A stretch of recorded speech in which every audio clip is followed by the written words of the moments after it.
Para analisar o impacto deste movimento no mercado, quem comenta o assunto é Marcelo Gasparino, vice-presidente do Conselho de Administração da Vale e ex-conselheiro da Petrobras. Marcelo, é sempre um prazer conversar contigo, meu caro. Uma ótima tarde a ti. Boa tarde, Gabriel Monteiro, tudo bem? Prazer, muito obrigado pelo convite, para a Duas gente poder debater um pouquinho. Exato, duas recuperações extrajudiciais em sequência. Grupo Pão de Açúcar, uma recuperação bem menor, 4,5 bilhões de reais. E agora este problema de 65 bilhões. A dívida total da Raízen supera os 70 bilhões de reais. Como é que isso chega no mercado? Um momento de alta taxa de juros, procura por ativos brasileiros. Muita gente via nesta emissão privada de dívida, um caminho. A gente teve, por exemplo, no ano passado, recorde de emissões privadas de dívida no mercado brasileiro. O que isso acaba trazendo para a gente para analisarmos de forma um pouco mais ampla essa situação atual? Bom, Gabriel, o mercado de dívida privada, ele se fortaleceu porque o mercado de capitais, IPOs, follow-ons, ele enfraqueceu. Então, as empresas que passaram por um forte período de crescimento orgânico e inorgânico no passado, recente, dependeram de muita alavancagem para realizar esses investimentos. Os projetos de longo prazo, principalmente no mercado de commodities, estão sujeitos a algumas variações, algumas variáveis que não são controláveis, né? Questões climáticas, questões relativas ao próprio mercado, novas tecnologias, como foi uma aposta do etanol de segunda geração, que no caso a Raízen desenvolveu nos últimos 5 anos, e também a concorrência, né? Hoje, o Brasil, que é um país continental, se depara com o desenvolvimento muito rápido da produção de etanol de milho. E isso, claro, traz um competidor que talvez a um custo menor e com maior produtividade coloca um ingrediente nessa química.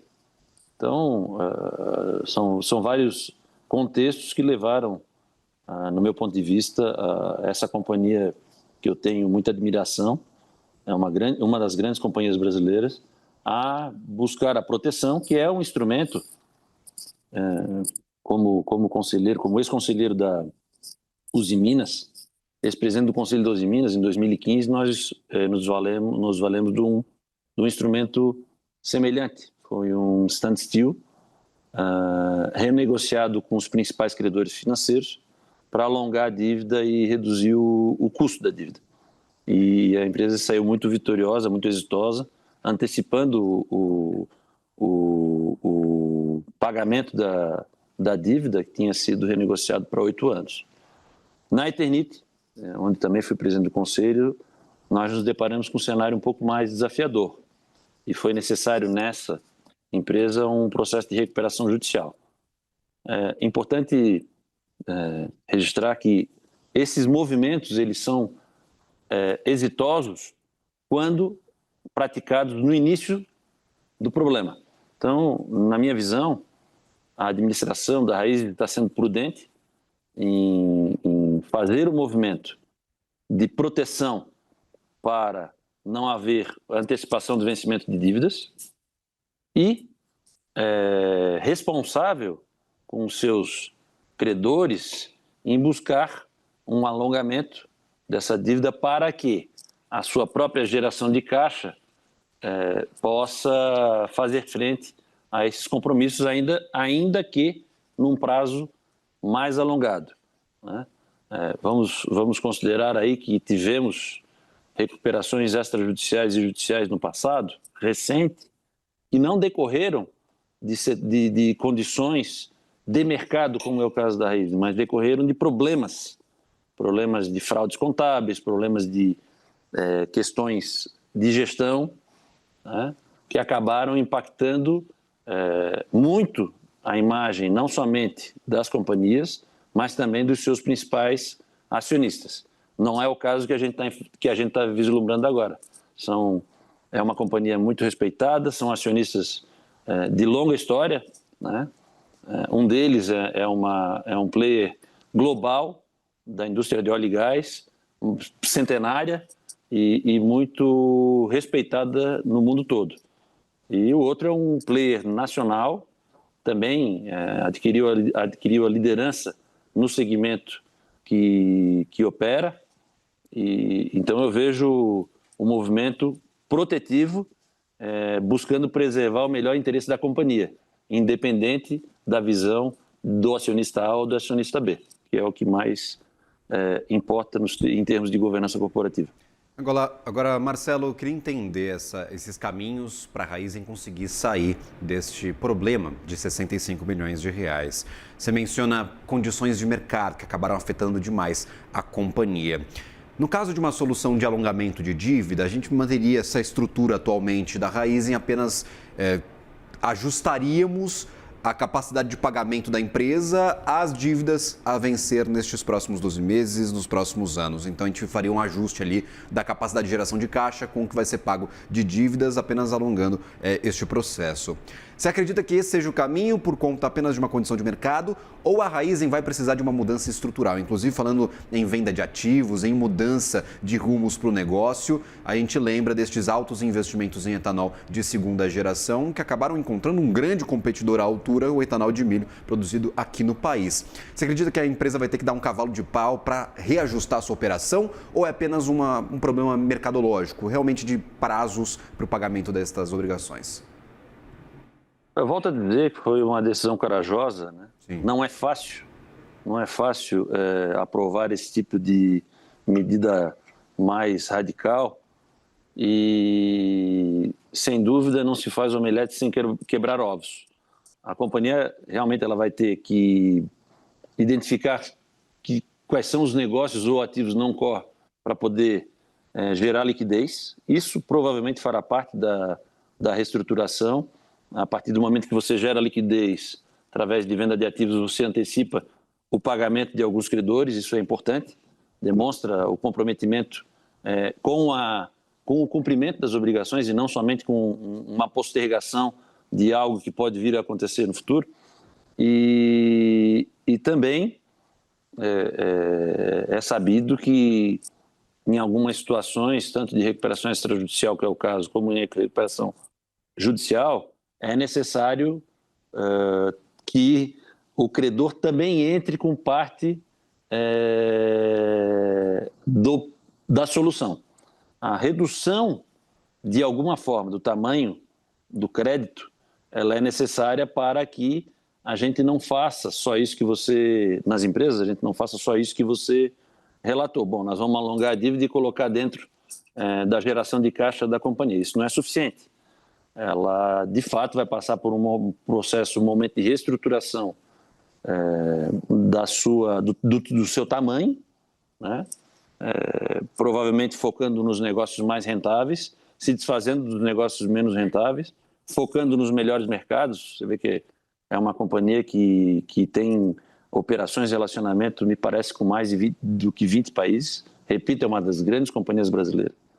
E vai precisar, de fato, escolher, né, quais anéis ela vai ter que entregar para poder voltar a ser uma companhia rentável, e essa rentabilidade, essa visão de longo prazo vai trazer tranquilidade para o mercado, principalmente o mercado de crédito, de que seus sócios estão comprometidos com um negócio. Lembrando que a Raízen é uma companhia de capital aberto, então ela tem acionistas minoritários, eles também precisam ser ouvidos e respeitados.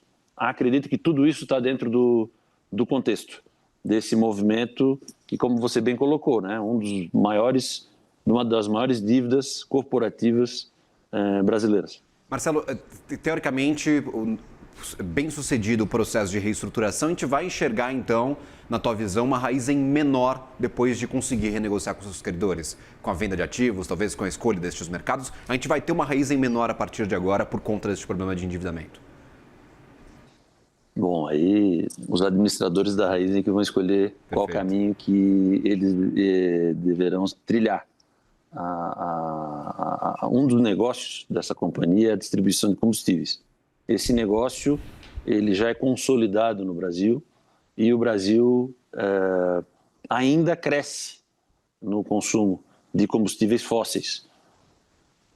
Acho que tem um mérito no business da Raízen, que é participar do processo de produção de combustíveis renováveis, que tem muito menos emissão de gases de efeito de estufa do que o combustível fóssil, né? Quando a gente falou do etanol de segunda geração, é porque ele ainda é produzido com menos emissão do que a própria primeira produção através da cana de açúcar, que é a matéria-prima utilizada pela Raízen.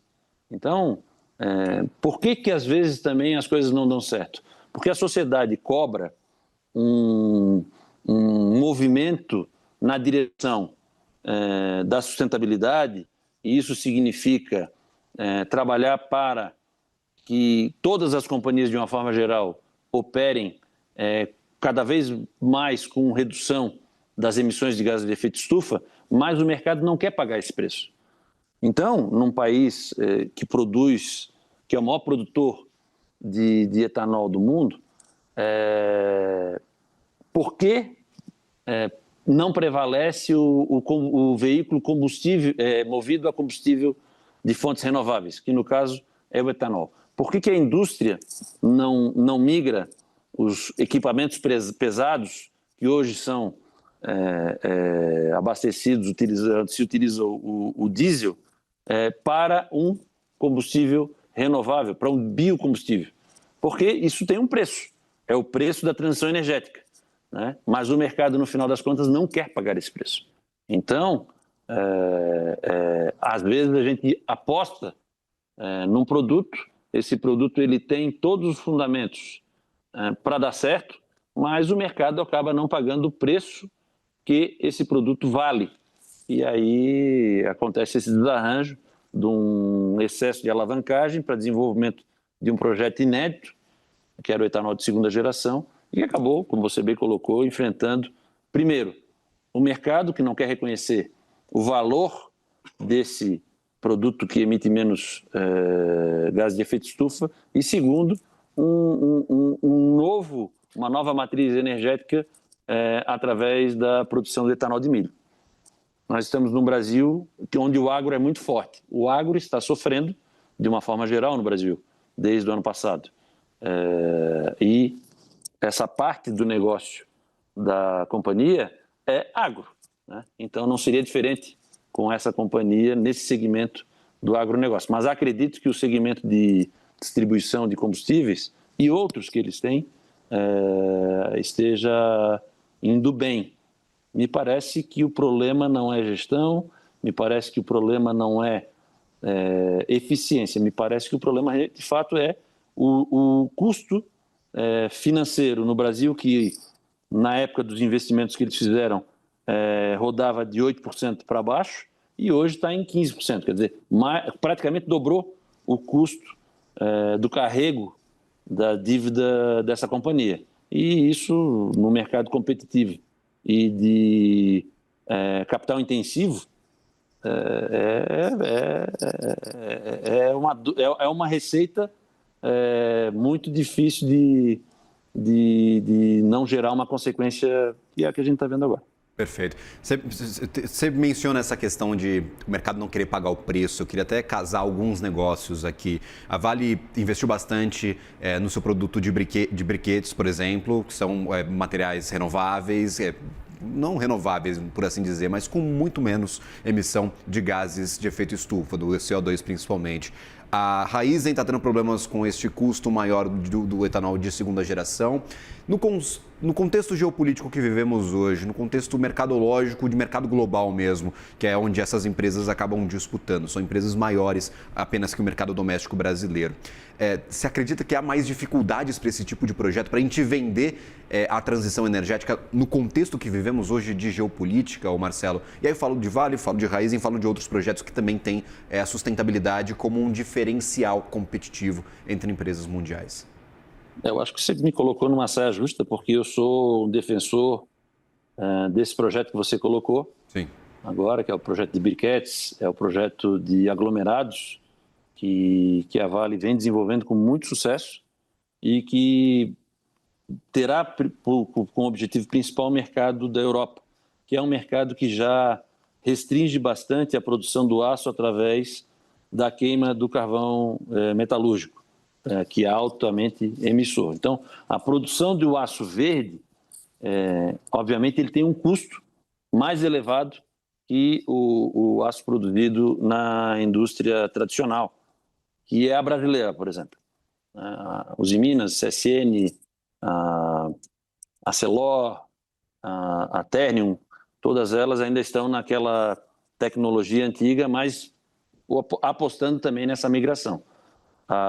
O produto do briquete da pelota que a Vale pretende produzir em Omã, na região do Oriente Médio,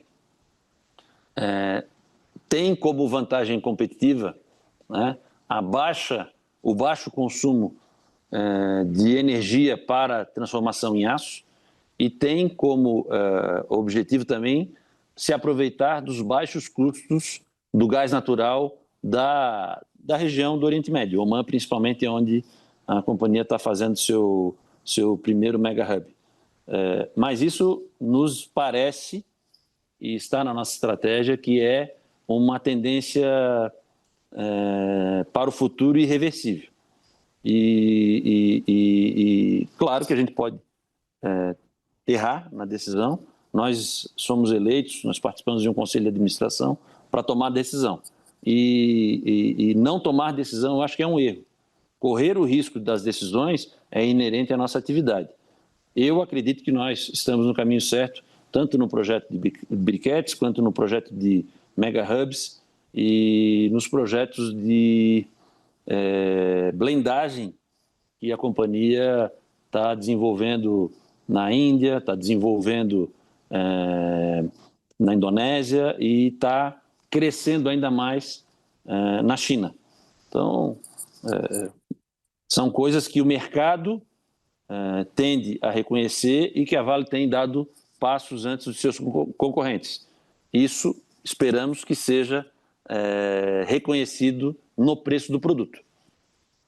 E aí, por exemplo, voltando ao nosso caso aqui central, que é a discussão sobre a reestruturação de Raízen. Uma das alternativas para além de venda de ativos, para além dessa reimaginação do que é o core de Raízen, pode ser para outra companhia, por exemplo, a gente está vendo várias recuperações judiciais no agro, de empresas menores, extrajudiciais ontem, como a gente viu, de Grupo Pão de Açúcar. Uma das alternativas é a troca de dívida por ações. Você já passou por alguns processos de reestruturação. Qual que é o custo desta alternativa, meu caro, quando a gente está discutindo o futuro da empresa? Parece-me que é uma boa alternativa porque torna o credor sócio do negócio e ele vai estar empenhado também em que esse negócio dê certo. Né? Recentemente, na Oncoclínicas, houve uma conversão de dívida em equity e isso foi muito bom para a companhia.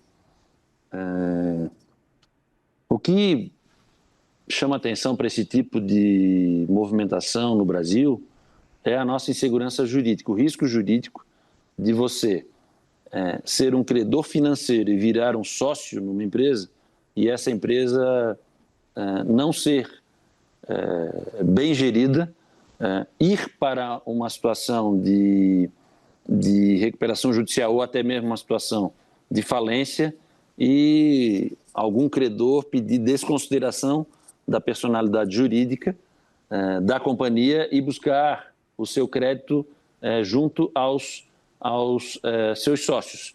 Eu acho isso, acho uma aberração jurídica esse tipo de situação, mas isso foi visto recentemente na Oi, né, que teve um problema de gestão, diferentemente do que nós estamos conversando agora, e eu vejo que é um entrave para uma solução que precisa ser direcionada para o caso da Braskem, né? Porque a Braskem tem hoje 2 grandes sócios, mais um sócio está em recuperação judicial, o outro sócio é a maior companhia brasileira, né? E que não tem gestão direta sobre a petroquímica.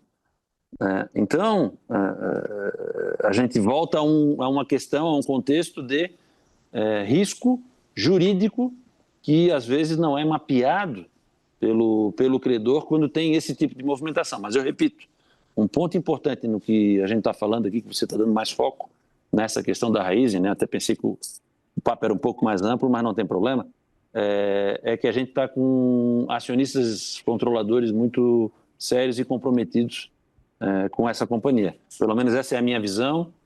Conheço ambos os acionistas, conheço os presidentes de ambas as companhias e vejo que eles sempre acreditaram muito, as companhias, né? Sempre acreditaram muito no Brasil, apostam no desenvolvimento e no crescimento do país, e essa empresa em particular, ela é uma das 3 ou 4 grandes empresas desse segmento no Brasil. Muito melhor ao Brasil que essas empresas vão bem e sejam reconhecidas e possam ter acionistas, possam ser uma opção para o desenvolvimento do mercado de capitais brasileiros, do que ver uma empresa como essa em dificuldades que limitariam o interesse do mercado em tê-las na sua carteira de investimentos. Perfeito. E aí, Marcelo, só para encerrarmos aqui e arrematarmos essa conversa de uma forma um pouquinho mais ampla para estes processos, qual que é o sinal que uma empresa dá quando senta à mesa com seus credores para fazer esse tipo de renegociação? Porque a gente vê várias recentemente, a gente tem algumas renegociações extrajudiciais que foram muito bem sucedidas, outras que terminaram em recuperação judicial posteriormente. É o caso da Azul, que tentou renegociar com seus credores e posteriormente acabou acionando o Chapter 11 em proteção da justiça lá nos Estados Unidos. Qual que é o sinal corporativo, qual que é o comprometimento, compromisso estratégico que a empresa está apresentando ou empresas apresentam quando estão dispostas a essas renegociações, por favor? Bom, primeiro, pelo que eu vi, existiu um comprometimento de injeção de capital por parte dos principais acionistas.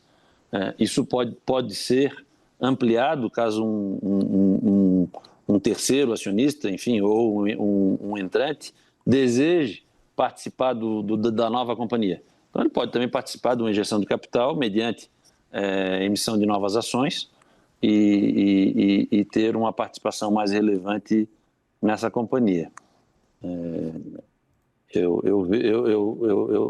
tenho dificuldade de explicar algumas questões que você está perguntando, porque eu não sou parte dessa gestão, apenas tenho uma compreensão em decorrência de ter sido conselheiro da Petrobras, ainda na época que a BR Distribuidora era um dos negócios, um dos segmentos da companhia, então tenho uma noção do negócio de distribuição de combustíveis. Mas nós estamos falando de companhias que estão indo para a mesa de negociação com assessores muito respeitados também, com os credores já sinalizando, né, parece que 47% dos credores já aceitaram, né, uma renegociação, que é uma das condições, praticamente 50%, então é uma das condições para que uma recuperação extrajudicial possa ser analisada pelo Poder Judiciário e uma decisão judicial possa dragar os demais credores para as mesmas condições negociadas. Então, eu estou vendo movimentos sérios, pelo menos é o que se apresenta na imprensa, é o que se apresenta na mídia, é o que a gente, pelo menos das perguntas que você acabou de me fazer, também é a leitura inicial. Ninguém pode ter uma leitura profunda, porque é uma notícia de hoje de manhã.